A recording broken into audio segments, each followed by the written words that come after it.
आज की ये कहानी आज से तकरीबन 12 साल पुरानी कहानी है। लेकिन इस कहानी में जो सबसे हैरान करने वाली चीज़ है वो है कातिल ने कत्ल करने के लिए एक नहीं बल्कि 3 तरीके अपनाए थे। 3 तरह से उसने एक व्यक्ति का कत्ल किया था। पुलिस ने जब इस केस की तफ्तीश की और फिर कातिल को पकड़ा तो फिर कातिल ने इसके पीछे की वजह भी बताई और कत्ल करने की जो मेन वजह थी उसे भी सामने रखा। कहानी आज से तकरीबन 12 साल पुरानी साल 2012 की है और कहानी कर्नाटका की राजधानी बेंगलोर से शुरू होती है। बेंगलोर की एक लोकेलिटी में एक जगह है नाइस रोड। इस नाइस रोड के करीब एक ये सन्नाटा इलाका है। यहाँ पर एक व्यक्ति की लाश पड़ी हुई होती है।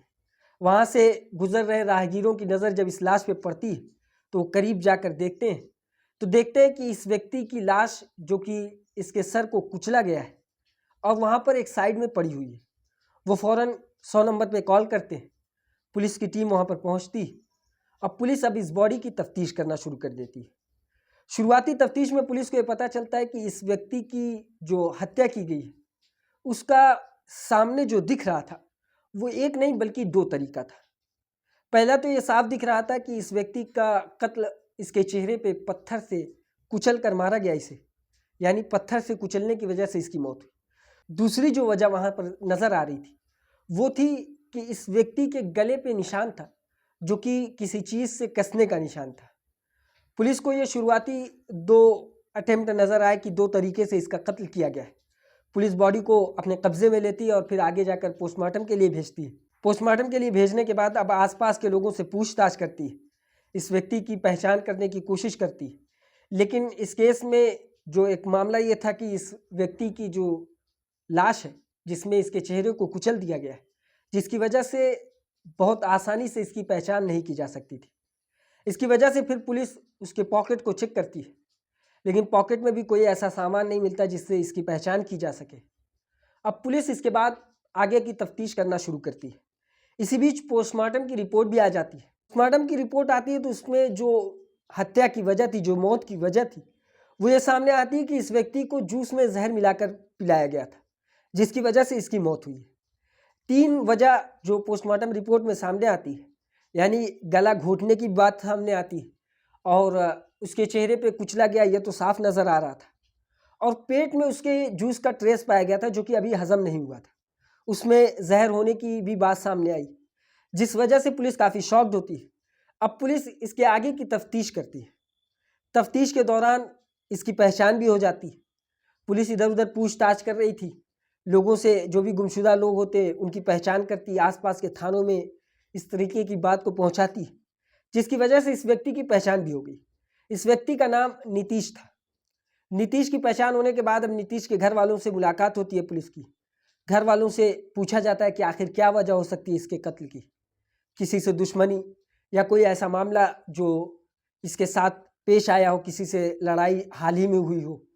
इस तरीके के मामले को पूछताछ कर रही थी, लेकिन घर वालों का ये कहना था कि ये एक काफ़ी सीधा साधा लड़का था, इसके साथ किसी की दुश्मनी नहीं थी और ना तो कोई ऐसा बिजनेस का लेन देन था जिसकी वजह से कोई इसका कत्ल कर दे। पुलिस अब यहाँ पर आकर रुकती है और ये सोचती है कि आखिर इसका कत्ल किसने किया। उसके बाद फिर पुलिस उसके मोबाइल नंबर की जांच करती है। घर वालों के ज़रिए उसका मोबाइल नंबर मिलता है और उस मोबाइल नंबर की जब CDR निकालती है, यानी कॉल डिटेल रिकॉर्ड, तो CDR में पुलिस को ये पता चलता है कि आखिरी वक्त में, यानी जब इसकी लाश मिली उससे कुछ वक्त पहले, ये कहा जा सकता है कि जब इसकी मौत हुई, मौत से पहले वो किसी के साथ चैटिंग कर रहा था। पुलिस उसकी पहचान करती है तो पता ये चलता है कि ये महिला जिसके साथ ये चैटिंग कर रहा था, जो लड़की है, वो कोई गैर लड़की नहीं बल्कि इसी नीतीश की मंगेतर है। पुलिस अब उससे पूछताछ करती है। शुरुआती पूछताछ में वो इन सारी बातों से इनकार करती है कि नहीं, वो चैट तो कर रही थी लेकिन उसका अंदेशा नहीं था कि इसका कत्ल हो चुका है, इसकी हत्या हो चुकी। लेकिन अभी भी पुलिस को जो उसकी गर्लफ्रेंड थी जिसका नाम सोम्या था, सोम्या सलोनी, उसकी बात हजम नहीं कर पा रही थी। पुलिस बगैर उसको बताए अब उसके मोबाइल की डिटेल निकालती है, कॉल डिटेल उसकी जब निकाली जाती है तो पता ये चलता है कि हाँ, ये दोनों उस वक्त तो चैटिंग कर रहे थे, लेकिन उस वक्त इन दोनों का लोकेशन साथ में था, यानी ये दोनों मोबाइल एक साथ था और ये दोनों मोबाइल एक साथ उस जो नाइस रोड है उससे करीब के आसपास के इलाकों में लगातार उस वक्त ट्रैवल कर रहा था और ये ट्रैवल करते हुए उस नाइस रोड के सन्नाटे इलाके में ये दोनों मोबाइल साथ में रुकता है। पुलिस को जैसे ही ये जानकारी मिलती है, पुलिस फौरन उसे गिरफ्तार करती है और गिरफ्तार करने के बाद अब उससे पूछताछ का सिलसिला शुरू होता है। शुरुआती पूछताछ में जब पुलिस वाले उससे इस कत्ल के बारे में पूछते हैं तो वो इधर उधर की बात करती है, बात को घुमाने की कोशिश करती है। लेकिन जब पुलिस वाले अपना पुलिसिया रवैया इख्तियार करते हैं, उसके बाद पूछताछ करते हैं, तो वो इस कत्ल को कबूल कर लेती है, यानी उसने ही ये कत्ल किया, ये बात मान जाती है। लेकिन वो ये भी बताती है कि वो इस कत्ल में अकेले नहीं थी, बल्कि उसके साथ उसका एक बॉयफ्रेंड जिसका नाम शंभूपाल था, वो भी इस कत्ल में शामिल था। पुलिस वाले अब उसको गिरफ्तार करते हैं और गिरफ्तार करने के बाद इस कत्ल के पीछे की पूरी कहानी सुनते हैं। कहानी के में शुरू में जो पुलिस को समझ में आ रहा था वो ये कि जो सोमिया सलोनी है उसके साथ इसकी इंगेजमेंट हुई थी, मंगनी हुई थी। तो आखिर क्या वजह बनी कि जो इसने अपने ही मंगेतर का कत्ल किया, और कत्ल भी कोई मामूली तरीके से नहीं बल्कि एक दरिंदगी अपनाई गई।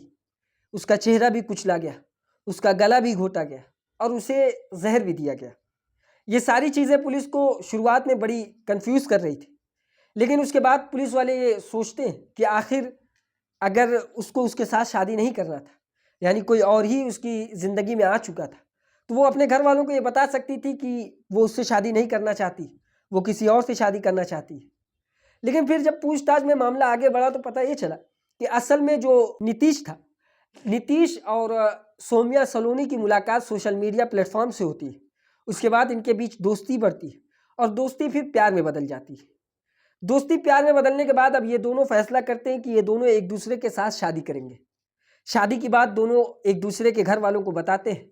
घर वाले इनकी बात सुनकर फौरन मान जाते हैं, क्योंकि उनको अपनी बच्ची की खुशी ज़्यादा प्यारी थी। वो राज़ी हो जाते हैं। राज़ी होने के बाद अब इंगेजमेंट हो जाती है। इंगेजमेंट के बाद कुछ वक्त के बाद ये दोनों शादी करने वाले थे, यानी 2013 में इनकी शादी होनी थी। लेकिन बीच में ऐसा क्या हुआ कि नीतीश का कत्ल करना पड़ गया।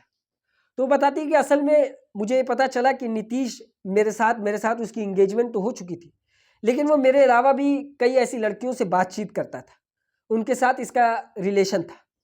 ये बात जब मुझे पता चली तो मैंने इसका विरोध किया। तो वो नीतीश कहता है कि ये जो रिश्ता बाकी लड़कियों के साथ उसका है, ये बस जस्ट फ्रेंड वाला है, यानी उसके साथ बस दोस्ती है, जान पहचान है, ऐसा कोई भी मामला नहीं। लेकिन इसी बीच उसको काफ़ी कन्फ्यूज़न होती है इस मामले में। वो हमेशा नीतीश के ऊपर शक किया करती है। इसी दौरान उसकी मुलाकात एक और व्यक्ति से होती है, शंभुनाथ से। इससे मुलाकात भी सोशल मीडिया प्लेटफॉर्म से होती है और इसे अब दोबारा इस शंभुनाथ से प्यार हो जाता है। अब जब इससे प्यार हो जाता है तो फिर नीतीश का प्यार इसके अंदर से कम होने लगता है। अब इसे शंभुनाथ से शादी करनी थी, इस वजह से वो नीतीश को साइड लगाना चाहती थी। लेकिन इसके कहने के मुताबिक वो अपने घर वालों को शुरुआत में बताना नहीं चाहती थी कि वो नीतीश से शादी नहीं करेगी, क्योंकि नीतीश को लेकर वो बहुत कॉन्फिडेंट थी और अपने घर वालों को बहुत ज़्यादा प्रेशर करके मनाई हुई थी। अब जब दोबारा वो उससे शादी ना करके दूसरे व्यक्ति का नाम लेती तो घर वाले शायद भड़क सकते थे। इस वजह से उसने फैसला किया, क्योंकि उसको पहले से रंजिश भी थी कि वो कई और लड़कियों से बातचीत भी करता है, तो इस वजह से इसने फैसला किया कि ये नीतीश को रास्ते से हटाएगी। रास्ते से हटाने के लिए सबसे पहले वो कॉल करके नीतीश को अपने पास बुलाती है और फिर वही लोकेलिटी इलाके में, यानी जो बेंगलोर का नाइस रोड के आसपास की जितनी भी लोकेलिटी इलाका है, वहाँ से एक इलाके से ये बैठती है। दोनों साथ में एक जगह से दूसरी जगह ट्रैवल करते हैं। इस ट्रैवल के दौरान वो एक जूस की दुकान पर रुकते हैं। जूस की दुकान पर रुकने के बाद फिर जो सोमिया सलोनी थी वो अपने पॉकेट से जहर की पुड़िया निकालती है और वो उस जहर को इसके जूस में इससे छिपा कर वो मिला देती है, जिसके बाद नीतीश इस जहर भरा जूस जो था वो पी लेता है। उस जहर को पीने के बाद धीरे धीरे उसके अंदर इसका असर दिख रहा था। वो आगे जाते हैं, नाइस रोड पे पहुंचते हैं जहाँ एक सन्नाटा इलाका था। इसके पीछे उसका जो बॉयफ्रेंड था शंभुनाथ, वो भी साथ में था। उसको ये नहीं पता था कि जो सोमिया सलोनी वो पहले से इसमें जहर मिला चुकी है। वो जैसे ही वहाँ पे रुकते हैं, अभी इसको जो गर्दन में इसकी खलिश पैदा हो रही थी नीतीश के, वो अभी देखता है, तभी आता है और साथ में वो फौरन सोमिया सलोनी का दुपट्टा लेता है और दुपट्टे से नीतीश के गले को कस देता है, जिसकी वजह से जहर के साथ साथ गला घोटने की वजह से भी उसकी मौत होती है। उसके बाद फिर गुस्से में जो सोमिया सलोनी थी वो वहीं पास में रखा हुआ एक पत्थर था, उस पत्थर को उठाती है और उस पत्थर को नीतीश के चेहरे पर एक ऊंचाई से फेंक देती है, जिसकी वजह से उसका चेहरा भी कुचला जाता है। ये 3 तरीका जिससे इन दोनों ने मिलकर कत्ल किया और कत्ल करने के बाद ये दोनों वहां से फरार हो जाते हैं। जबकि सौम्या सलोनी और जो शंभुनाथ था उसे ये नहीं पता था कि ये लोग डिजिटल फुटप्रिंट छोड़ते हुए जा रहे हैं, यानी इनके नंबर किस जगह पर ट्रैवल कर रहे हैं, किस तरीके से ये एक दूसरे से चैट कर रहे हैं, ये सारी चीज़ें पुलिस के रिकॉर्ड में आती जा रही थी। इन्हें इसके बारे में नहीं पता था। जबकि जो सौम्या सोलोनी थी वो एक साइकोलॉजी की स्टूडेंट थी और जो एक शंभुनाथ था वो एक आईटी कंपनी में, एक बड़ी कंपनी में एम्प्लॉय था, और जो नीतीश था वो भी एक आईटी कंपनी का एम्प्लॉय था। इस तरह से ये फुटप्रिंट, डिजिटल फुटप्रिंट छोड़ते हुए जाते हैं, जिसकी वजह से पुलिस को इनके बारे में पता चलता है और फिर इन्हें गिरफ्तार कर लेते हैं।